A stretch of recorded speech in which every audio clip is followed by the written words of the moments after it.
Hi there, and welcome to this day in history for February 9th.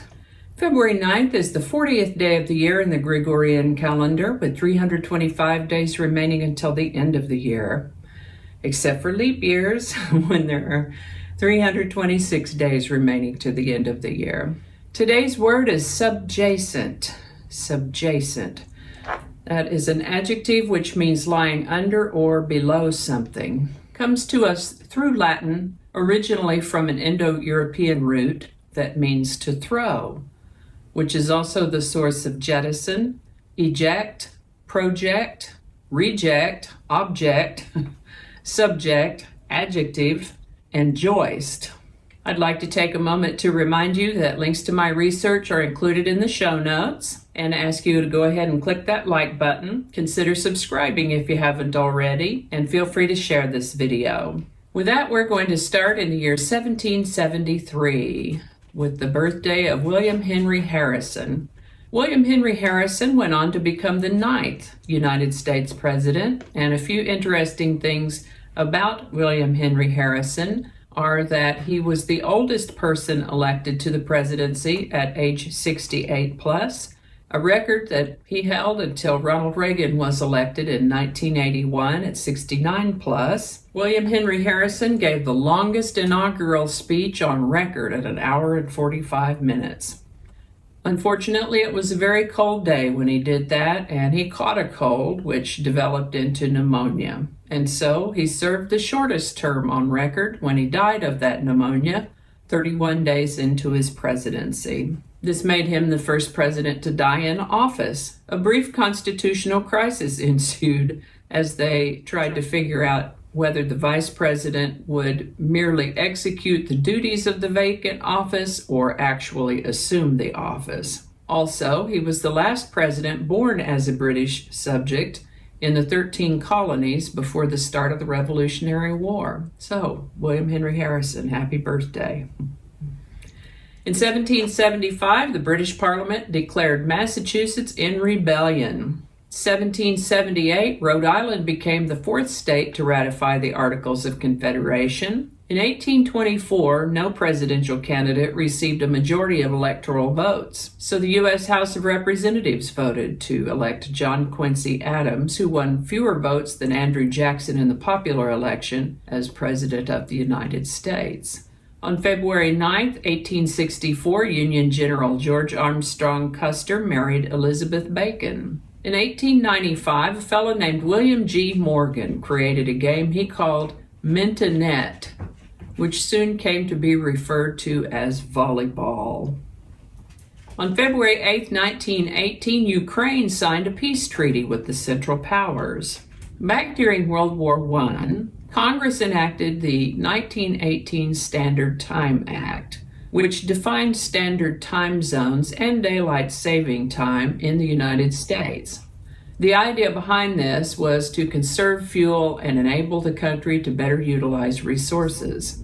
The act was discontinued nationally after the war, but some states continued to spring forward and fall back with their clocks. On February 9th of 1942, year-round daylight saving time, also known as wartime, was reinstated in the United States as a wartime measure to help conserve energy resources until it was repealed at the end of September in 1945.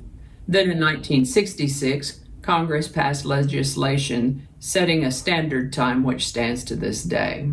Also in 1942, a large, luxurious French ocean liner, the Normandy, caught fire while being converted for military use. Oh boy. On February 9, 1950, Senator Joseph McCarthy claimed to have a list with the names of over 200 members of the Department of State who were known communists. He waved a piece of paper around when he said this. In subsequent weeks, he would repeat that claim, but the number of the names on the list varied every time he told it. 57, 81, 10, but McCarthy never produced any solid evidence that there was even one communist in the State Department. On February 9, 1960, the beautiful and talented Joanne Woodward earned the very first star on the Hollywood Walk of Fame. For reference, there are now over 2,000 stars along the Walk of Fame. February 9th, 1964, oh my goodness, the Beatles on Ed Sullivan.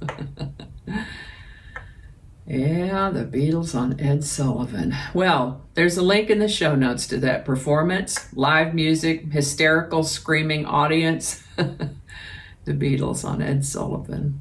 I remember watching that. On February 9th, 1965, the United States sent its first combat troops to South Vietnam. On February 9th, 1971, pitcher Leroy Satchel Paige became the first Negro League veteran to be nominated for the Baseball Hall of Fame. As we've mentioned before, the nominations are announced early in the year, and then the induction ceremony takes place later in the year. And so it is that in August of that year, Paige, a pitching legend known for his fastball and showmanship and longevity of his playing career, which spanned 5 decades, was inducted into the National Baseball Hall of Fame. Also on February 9, 1971, Apollo 14 safely returned to Earth. Basketball great Irvin Magic Johnson had announced in November of 1991 that he was retiring from basketball because he had tested positive for human immunodeficiency virus, also known as HIV, which often results in an acquired immune deficiency syndrome, more commonly known as AIDS. Up to this time, HIV/AIDS was highly stigmatized, thought to be a disease that affected the gay community and drug addicts. It was pretty much considered a death sentence. But Magic Johnson was not gay, nor a drug user, so his announcement was an eye-opener to the public, with the idea that heterosexuals could get AIDS too. All of that is backstory to the point that on February 9th, 1992, Magic Johnson returned to the courts for an NBA All-Star game. And by golly, he's still alive, 60 years old as I read this in 2020. And I think that's going to do it for us today. Thank you so much for watching. Give it a like if you enjoyed this video. Consider subscribing if you haven't already. Feel free to share. And while you're here, check out my other channel, 8 Susquehanna. Link in the show notes to that as well. Thank you so much, and I'll see you next time. I would like to take a moment to encourage you to like that share button. Okay. All right. Watch your mouth. One of those pronunciations will be close to correct, I'm sure. So many mistakes. Oh, come on now. Where were we? All right, do that again. There goes the puppy. There's a good girl. Good girl. I don't know how all that's going to go together, or if it's even going to make it to the video. We'll just see. That's not going to go. Probably cut all that out. That'll all be laying on the cutting room floor. So I'll just do that whole thing over. That might not make it into the video. We'll see. Changing it up.